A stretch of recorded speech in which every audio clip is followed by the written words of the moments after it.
The eviction notice was taped to my apartment door at exactly 9:14 on a bright Tuesday morning.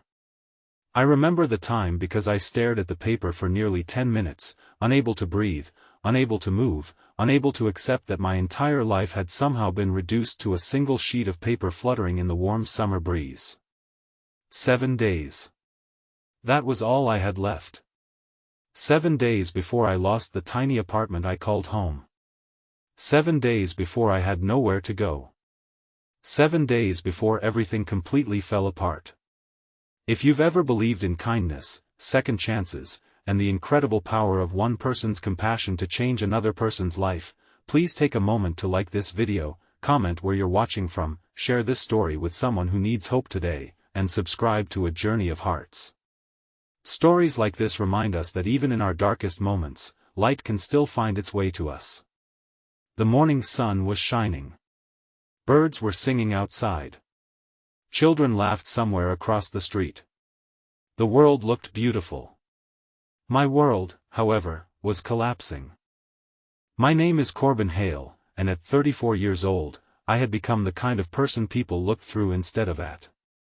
A year earlier, life had been different. I had a stable job working for a construction company. I had savings. I had plans. Then one rainy afternoon, a distracted driver ran a red light. The accident didn't kill me. Sometimes I wondered if that might have been easier. Instead, it shattered my left leg, damaged my shoulder, and left me unable to work for months. The medical bills consumed my savings. Physical therapy drained what little remained. When I finally recovered enough to return to work, my position had already been filled. The company couldn't wait forever. Neither could my landlord. Month after month, I searched for jobs. Month after month, I found rejection. The economy was difficult. Competition was fierce. And every interview seemed to end the same way. "We'll call you." They never called. Eventually, my savings disappeared completely. I sold my television. Then my guitar. Then my father's old watch. I sold everything except the things necessary to survive.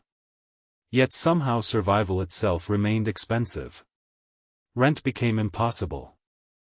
Groceries became calculated decisions. Electricity became a luxury. Hope became fragile.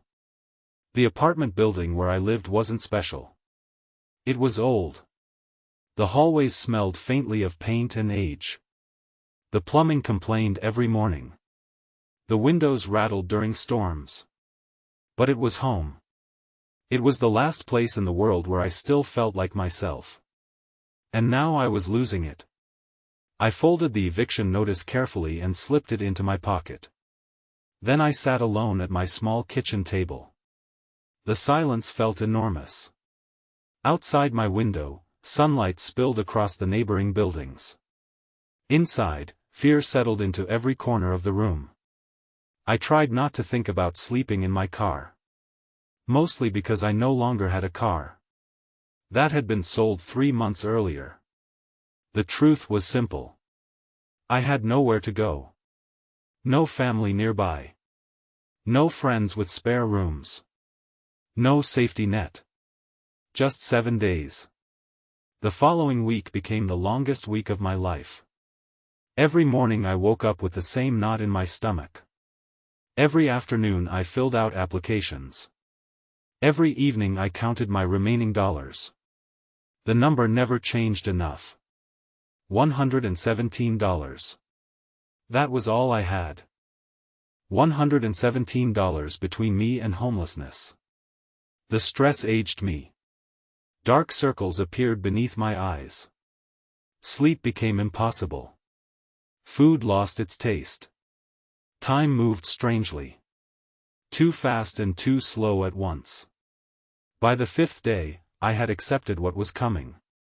Not because I wanted to. Because I had run out of alternatives. That afternoon, I sat on a bench across from the apartment building watching people come and go. Young couples carrying groceries. Parents guiding children. Elderly neighbors walking their dogs. Everyone seemed to belong somewhere. Everyone except me. That was when I noticed her. My landlady. Her name was Maribel Voss. She was 63 years old, widowed, and known throughout the building for being firm but fair. Residents respected her. Some feared her. Nobody really knew her. She moved through life quietly, handling repairs, collecting rent, and maintaining order.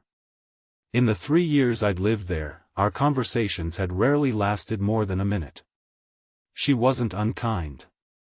She simply kept to herself. As she crossed the courtyard, she noticed me sitting alone. For a moment, our eyes met.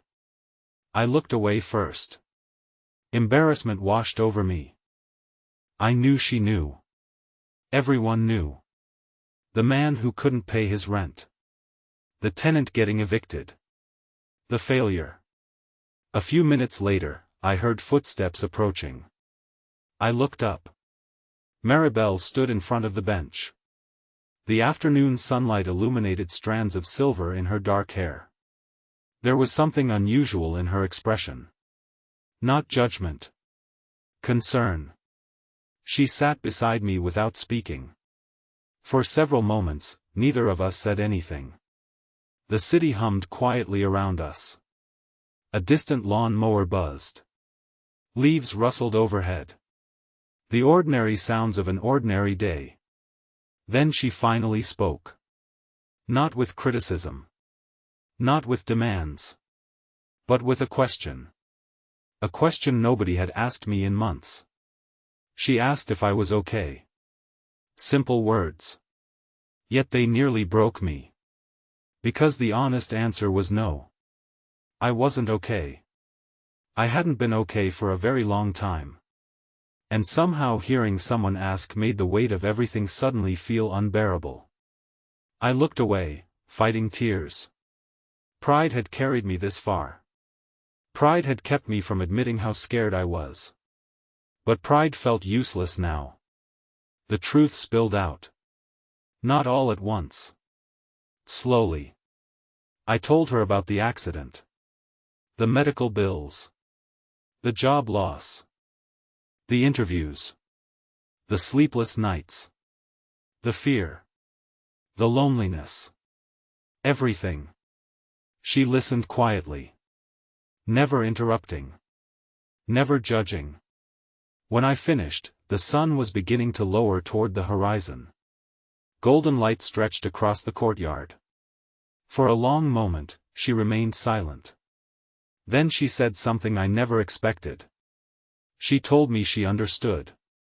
Not because she had read about hardship. Because she had lived it.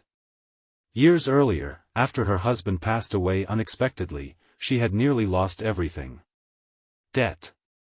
Grief. Isolation. Fear. She knew what it felt like to watch life unravel while everyone else continued moving forward. She knew what it felt like to feel invisible. I found myself listening. Really listening. For the first time in months, I wasn't focused on my own problems. I was hearing another human being share their pain. And somehow that made mine feel a little less lonely. The sky turned orange. Shadows lengthened. Then Maribel said she wanted me to come by her office the following morning. There was something she wanted to discuss. I didn't know what she meant. Part of me assumed it was paperwork. Final arrangements. Perhaps she wanted to make the eviction process easier. I spent the entire night worrying. The next morning arrived bright and warm. The kind of day that seemed unfairly beautiful. I walked downstairs carrying the weight of uncertainty. Maribel's office sat near the building entrance. The door was open. Sunlight streamed through the windows. Potted plants lined the shelves. The room smelled faintly of coffee and lavender. She invited me to sit. Then she placed a folder on the desk. My heart sank. This was it. The final conversation. Instead, she opened the folder and revealed something completely unexpected. A proposal. An offer. One that would change the course of my life forever.